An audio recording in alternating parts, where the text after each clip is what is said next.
Hi, I'm Kelly and welcome to this video. And I'm here to shake things up a little bit, get you thinking about yourself and your body and your life in a way that maybe you haven't thought about before.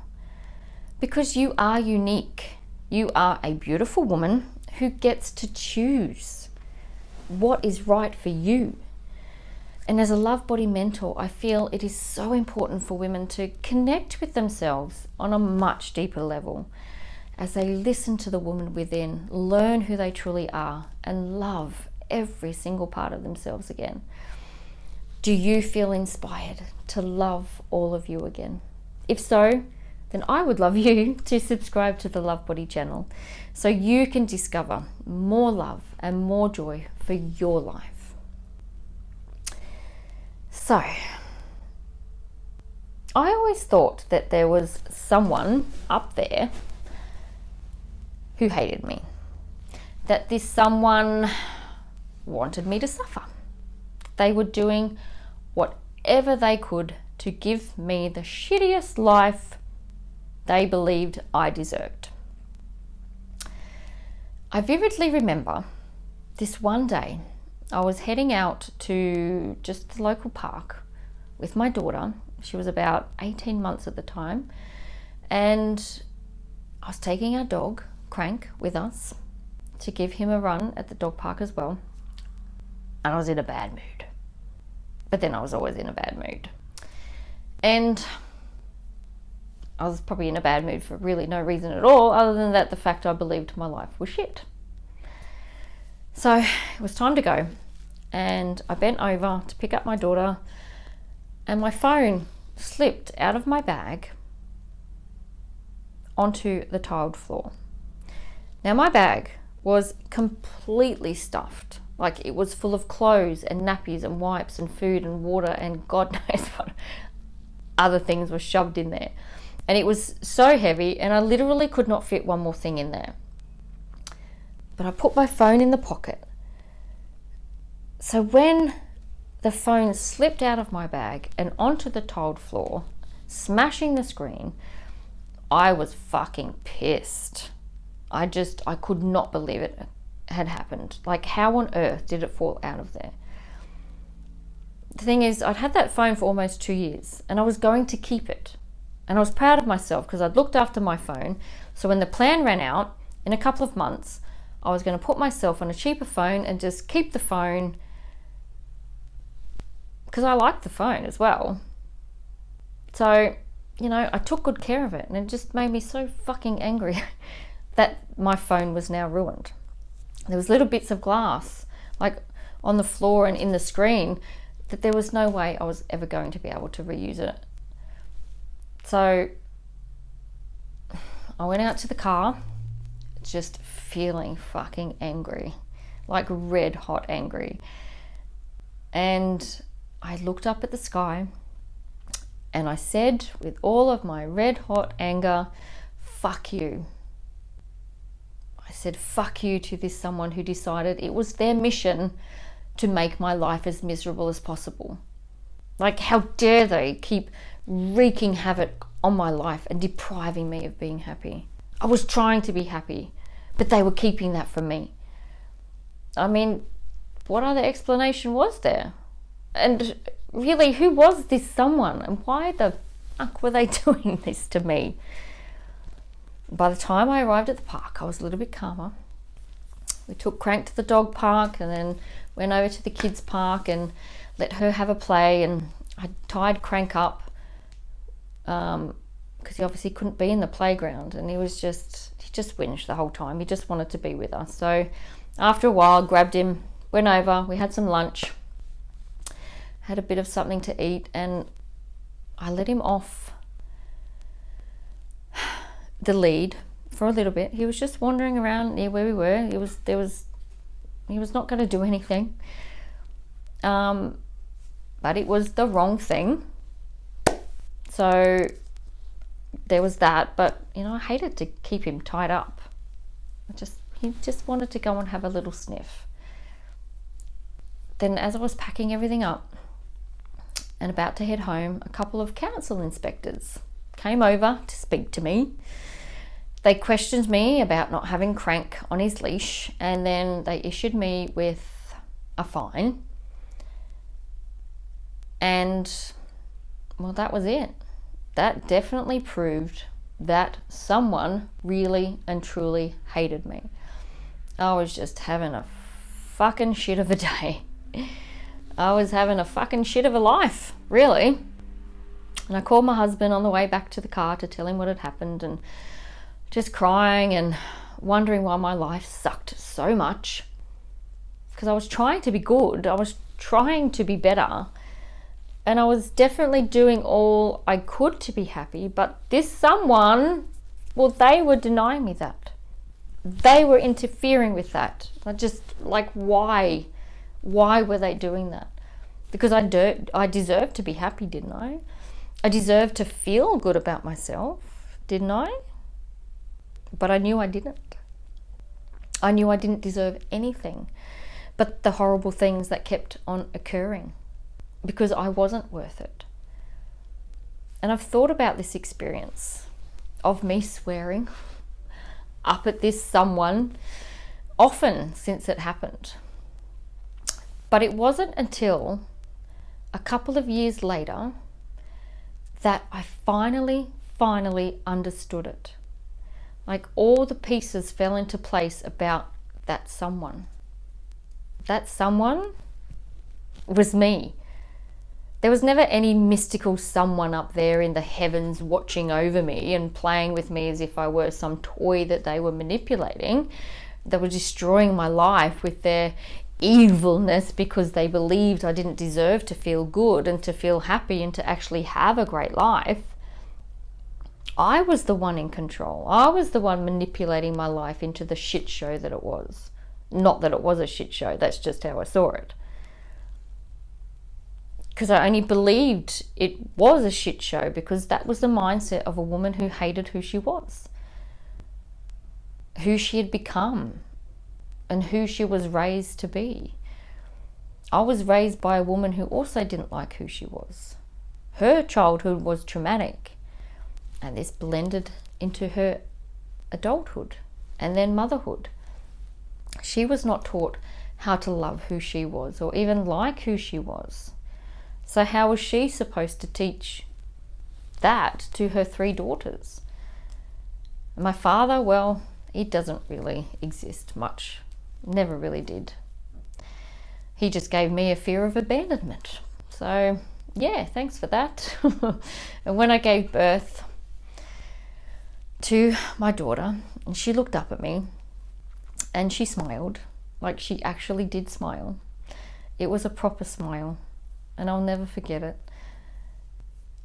And I'll also never forget the day we were told our son had passed away while he was still inside my belly. And until that day, I believed everything happened for a reason. But what was that reason? What was the reason our son was taken away from us? Then 12 months to the day when we found out Harry had no heartbeat, we found out we were pregnant again.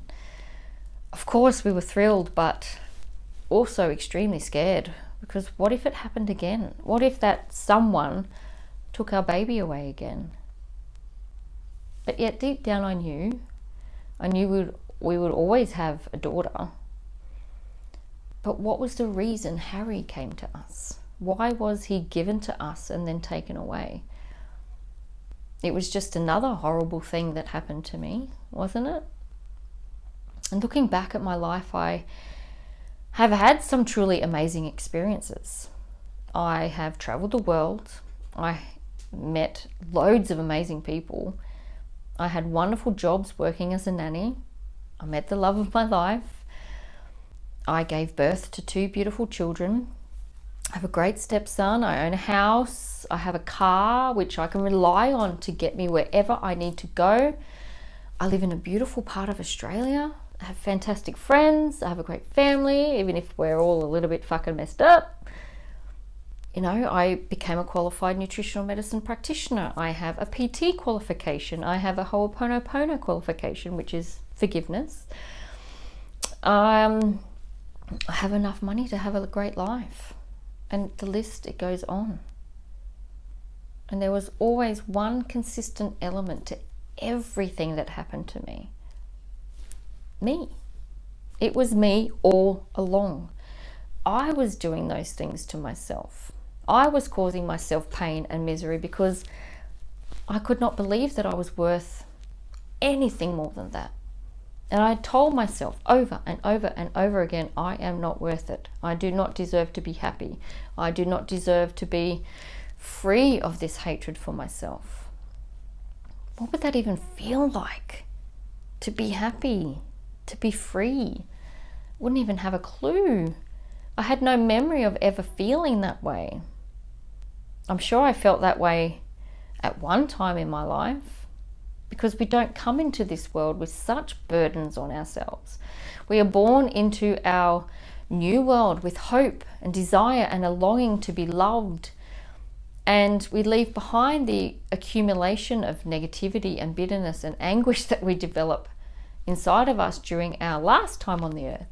But yet our soul continues to yearn for peace and gratitude and love, and each new body it inhabits because our souls have a purpose. And that purpose really is simply to experience life on this earth with love and with joy. Yet all of that can be confined and ignored, especially when the new owner of the soul is not taught to love themselves enough and to give themselves a chance to live life with love and joy. And over the past few years, I have been guided in my life without me even really realizing it. When I first decided to become a nutritionist, I wanted to help children understand nutrition so that they could live a healthy and happy life. So after graduation, I put my time and effort into helping children. I was a nanny for like 15 years, so it seemed like the perfect conclusion. However, as I was developing my nutrition around children, I felt I was being directed elsewhere. It was hardly noticeable at first, but when I look back, the signs were there. I kept writing about adults more than children. I felt more comfortable talking about nutrition for adults, but then it became more specialized. And as someone who has been on the ridiculous weight loss roller coaster for like 30 odd years, and I've finally gotten myself off that fucked up ride, I narrowed my expertise to helping other women listen, learn, and love, and to realize they knew so much more than how much you weigh and what you look like, what we weigh and what we look like. But while I was moving in this different direction and knowing it was the right direction, I still had trouble with my mind. My mindset was fucking crazy. It was still negative, and I still just didn't believe I was worthy of anything I was doing. How was I supposed to help others when I was so negative about myself? Then one day it all changed, and I learned about Ho'oponopono, which is an amazing ancient Hawaiian forgiveness technique, and it's been used for thousands of years, or hundreds or thousands of years. It's been around for a very long time. And I used this technique to forgive myself for who I was, for not loving who I was, for feeling unworthy. I also used it to forgive certain people in my life and for situations which led to arguments and unhappiness and feelings of hurt and torment, about words which were spoken in anger or words which were never spoken but should have been. And forgiveness allows us to move forward, to grant ourselves permission to live the life we long to live, to finally know and understand that it is okay to be happy, even after a life of turmoil and torment and pain. It doesn't excuse what happened, but it sets you free. But it wasn't only about forgiveness.